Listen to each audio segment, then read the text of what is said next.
Mes frères et sœurs, que le Seigneur vous bénisse abondamment.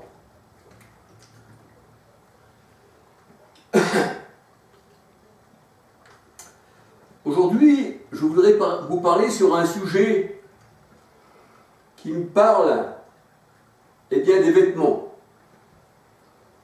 Les vêtements. Le vêtement, dans la parole de Dieu, a plusieurs significations. Le vêtement représente soit l'homme de Dieu, qui a des vêtements de lumière, comme l'Éternel, alléluia, dans le psaume 104, verset 2. Et nous voyons que les vêtements de lumière, dans la parole de Dieu, ça représente l'enseignement. Alléluia.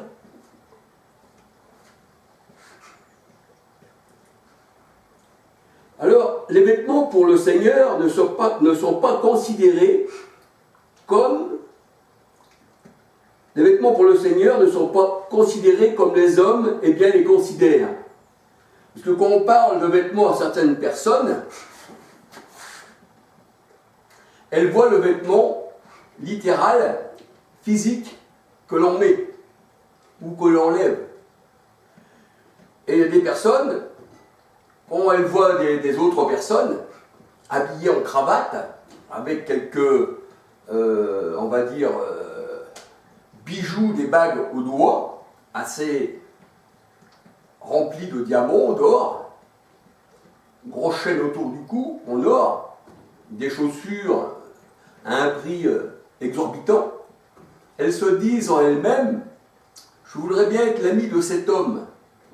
Pourquoi? Parce qu'il doit avoir beaucoup d'argent et si je le côtoie, peut-être que je profiterai un peu de son argent et peut-être qu'il me fera trouver des personnes aussi de la même nature que lui, duquel je pourrai aussi profiter. Mais dans la parole de Dieu, le Seigneur ne nous dit pas de regarder aux vêtements des gens, mais, comme le Seigneur nous dit, de regarder au cœur des gens. Alléluia. C'est pour ça que l'Éternel ne considère pas ce que l'homme considère.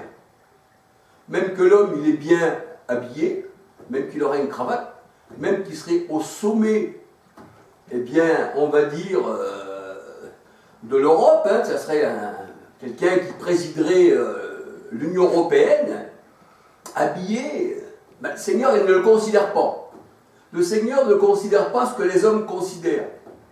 Les hommes regarde ce qui saute aux yeux. Tandis que le Seigneur, lui, regarde au cœur. Alléluia. Donc, le vêtement pour le Seigneur n'a pas d'importance. N'a pas d'importance. Mais le Seigneur prend le vêtement dans la parole de Dieu pour nous expliquer les choses spirituellement. Alléluia. Alors, on se laisse guider par la parole du Seigneur. Le Seigneur ne considère pas ce que l'homme considère. Parce que l'homme, avec ses pensées contraires à la parole de Dieu, il ne connaît pas Dieu, eh bien, il ne peut pas juger spirituellement.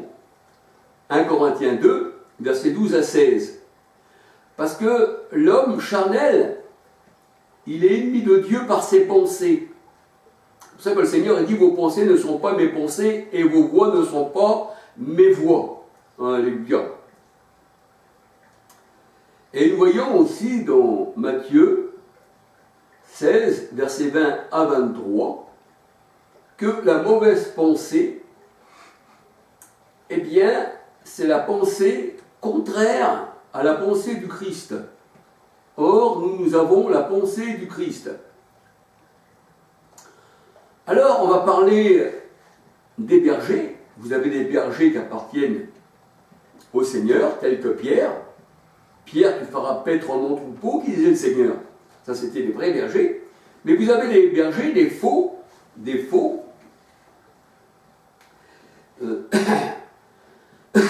bergers qui, eux, eh bien, sont revêtus, la parole de Dieu nous dit, les faux bergers se revêtent de peau de brebis.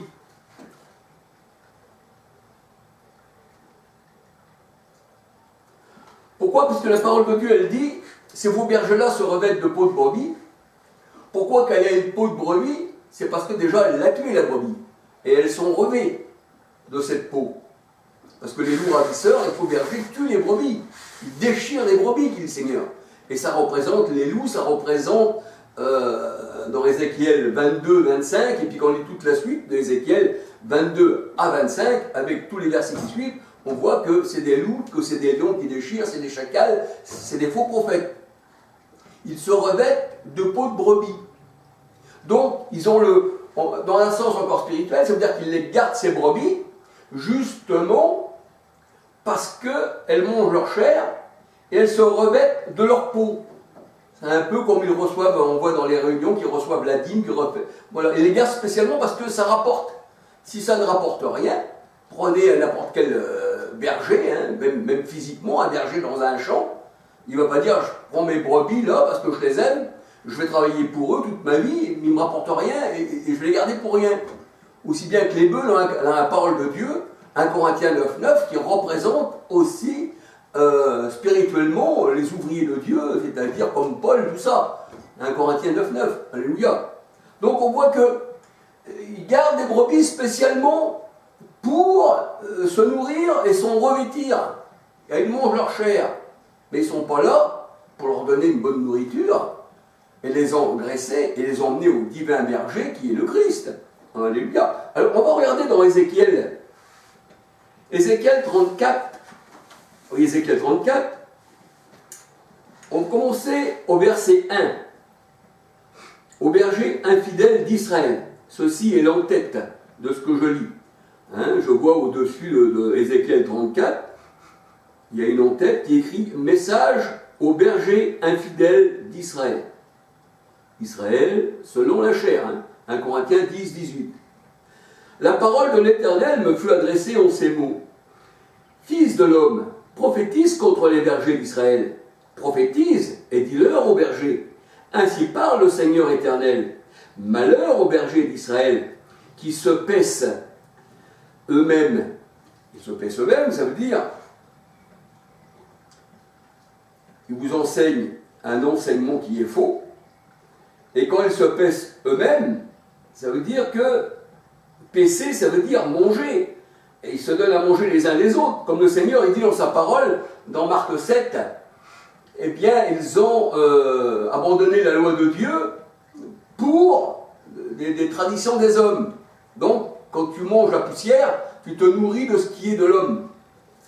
Alléluia. Excusez-moi parce que je suis un peu toujours dans la répétition de ce que je dis dans mes chaînes principales que j'ai faites, mais il faut toujours prendre des versets répétés à l'oreille. Alléluia.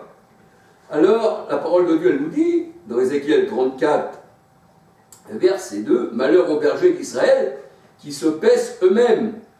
Les bergers ne devraient-ils pas paître le troupeau? Mais comme c'est des faux bergers déguisés en brebis et que ce sont des loups, ils ne peuvent pas paître le troupeau. » Alors Ézéchiel 34, verset 3, le Seigneur a dit « Vous avez mangé la graisse et vous vous êtes vêtus avec la laine. » Et la laine, ils l'ont sur le dos pour se déguiser en brebis. « Vous avez tué ce qui était gras, mais vous n'avez pas fait paître les brebis. » Ézéchiel 34, verset 3. « Vous n'avez pas fortifié celles qui étaient faibles, guéri celles qui étaient blessées, malades. » C'est pour ça que le Seigneur il est vu spirituellement guérir ces brebis malades. Et ceci, ces faux prophètes, là, se remettent avec Malachie 1, versets 6 à 14. On voyait que ces faux prophètes, là, présentaient au Seigneur des brebis malades, boiteuses, c'est-à-dire qu'elles ne pouvaient pas comprendre la parole de Dieu, elles avaient des yeux, des oreilles, elles ne comprenaient pas. Alléluia. Mais là, on voit que ces faux prophètes-là, n'ont pas fortifié celles qui étaient faibles, guéri celles qui étaient malades, pensé celles qui étaient blessées. Et dans Ésaïe 35, versets 4, 5, 6, 7, le Seigneur il dit que lui, il est venu guérir justement ces brebis qui étaient malades, qui n'entendaient pas, qui étaient sourdes et muettes. Et vous n'avez pas ramené celles qui s'étaient égarées. Cherchez celles qui étaient perdues. C'est pour ça que le Seigneur Jésus, il parle aussi, voici mon fils qui était là, il était perdu et il est retrouvé. Alléluia. Vous avez vous les avez dominés avec violence et dureté. C'est pour ça que le Seigneur dit dans sa parole, hein, Marc, je ne me souviens plus, bon, enfin, c'est pour ça que le Seigneur dit aussi que vous êtes tous frères et vous êtes tous égaux, ne vous croyez pas au-dessus du troupeau. Mais là, on voit que ces faux prophètes ont dominé. Ont dominé quoi? Eh bien, ceux qui étaient sous leur joug. Et au verset 5, le Seigneur dit, elles se sont dispersées parce qu'elles avaient point de berger. Pour le Seigneur, les faux bergers sont considérés comme néants. Parce que si tu as un faux berger, tu n'as pas de berger. Au contraire, il t'emmène à la boucherie et il se repaît la laine. Là, il avait la laine, la laine sur le dos. Alléluia. Vous êtes revêtus avec la laine, Ézéchiel 34, verset 3. Alors les brebis se sont dispersées, bien sûr, parce qu'elles n'avaient point de berger, et elles sont devenues la proie de toutes les bêtes des champs. Et les bêtes des champs, regardez dans la parole de Dieu, dans Genèse 1, Genèse 3, 1, 14, c'est le diable, c'est le serpent. Matthieu 13, 38. Alors, le Seigneur, il dit au verset 6, Ézéchiel 34, verset 6, « Mon troupeau est errant sur les montagnes et sur toutes les collines élevées. » Collines élevées, c'est là où les gens adoraient leurs idoles. « Mon troupeau est dispersé sur toute la face du pays. Nul n'en prend souci et nul ne le cherche. » C'est pour ça qu'un faux prophète, il ne se met pas en souci, et on voit dans la parole de Dieu, dans Jean 10, verset 16, le Seigneur il dit que le mercenaire ne prend pas soin des brebis. Il est simplement là. Pourquoi? Parce qu'il a été envoyé par son maître. Alléluia. C'est ça, le faux prophète. C'est pourquoi, berger, écoutez la parole de l'Éternel. Je suis vivant, dit le Seigneur éternel, parce que mes brebis sont au pillage et qu'elles sont devenues la proie de toutes les bêtes des champs, faute de berger, parce que mes bergers ne prenaient aucun souci de mes brebis, qu'ils se paissaient eux-mêmes. Et ne paissaient pas mes brebis. Ces faux bergers se paissaient eux-mêmes. Ils sont graissés aussi eux-mêmes. Ils prenaient la laine aussi, c'est ça aussi, ils se la mettaient sur le dos. Ainsi parle le Seigneur éternel, voici j'en veux aux bergers, je reprendrai mes brebis d'entre leurs mains, je ne laisserai plus paître mes brebis, et ils ne paîtront plus eux-mêmes, ils ne se paîtront plus eux-mêmes. Je délivrerai mes brebis de leur bouche mensongère, qui racontent que des mensonges, et elles seront plus pour eux une proie. Alléluia.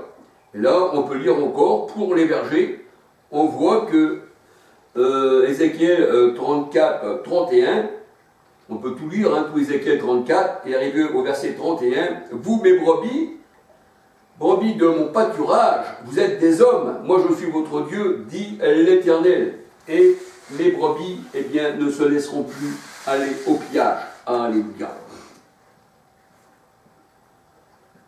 Alors le Seigneur dit qu'au-dedans d'eux, ces faux bergers, qu'ils ont dépouillé la laine des brebis et que se sont revêtus, c'est pour ça que le loup, eh bien, il vient à vous en peau de brebis, eh bien ce sont des lions rugissants. Ézéchiel 22, versets 25 à 31. 1 Pierre 5, 8, Sophonie 3, 3. 1 Pierre 5, 8, Sophonie 3, 3. Alors ces gens, la parole de Dieu nous dit, viennent à vous avec des habits précieux. Ces habits-là, pour eux, sont précieux. Pour nous, ces habits-là, eh bien, c'est l'abomination. Parce que l'habit représente l'homme aussi, qui le porte. Ça représente celui qui le porte. Comme nous, on a revêtu Christ comme d'un vêtement, eh bien, on représente le Christ. Et celui qui nous écoute. Et celui qui nous rejette, nous rejette.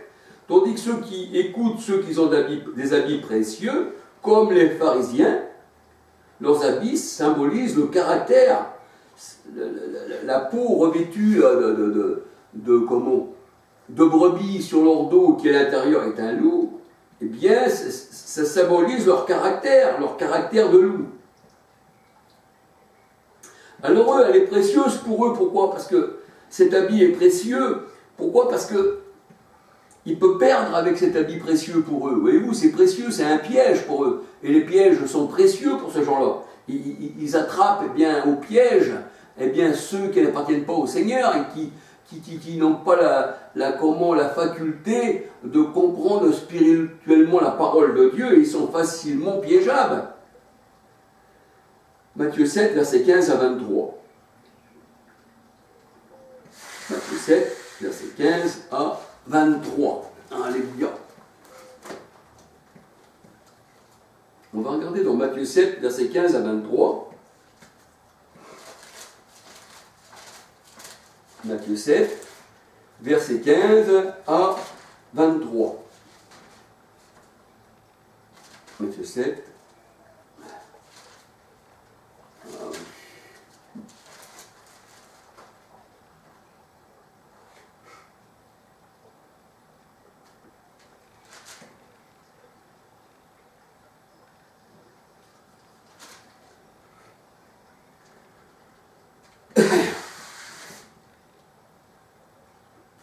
Alors Matthieu 7, verset 15 à 23, « Gardez-vous des faux prophètes, ils viennent à vous en vêtements de brebis, mais au-dedans ce sont des loups ravisseurs. Vous les reconnaîtrez à leurs fruits, cueille-t-on des raisins sur des épines ?» Parce que sur une épine, l'épine, c'est pas la vigne du Seigneur. Ésaïe 5, verset 7, c'est pas la vigne, l'épine. Donc sur une épine, Nombre 33, 55, Nahum 1, verset 10, eh bien les épines, c'est les faux prophètes. Alléluia. Matthieu 7, 15 à 20. Et c'est pour ça qu'il est dit que on les reconnaît à leurs fruits. Cueille-t-on des raisins sur des épines? Parce que le raisin, ça représente la vigne, ça représente les brebis du Seigneur. Alléluia. Matthieu 7, verset 16. Tout arbre bon porte du bon fruit, mais le mauvais arbre porte du mauvais fruit. Lui, il ne peut pas donner de raisin, cet arbre épineux. Au verset 18, Matthieu 7, 18, un arbre bon ne peut porter que de mauvais fruits. Un arbre bon ne peut porter de mauvais fruits, mais un mauvais arbre porter du bon fruit. C'est-à-dire, et vice-versa, hein. Un arbre bon ne peut pas porter du mauvais fruit, ou un arbre mauvais porter du bon fruit. Tout arbre qui ne porte pas de bons fruits est coupé et jeté au feu. C'est donc à leurs fruits que vous reconnaîtrez, que vous les reconnaîtrez. Donc c'est à leurs fruits, de ce qu'ils sont, de ce qu'ils disent, de ce qu'ils font, de les voir dans la vie courante, de tout ce qu'ils font, on voit qu'ils ne sont pas régénérés de nouveau, et on voit qu'ils ne portent pas du fruit. S'ils portent plutôt du fruit pour la mort, parce qu'ils déciment le troupeau du Seigneur.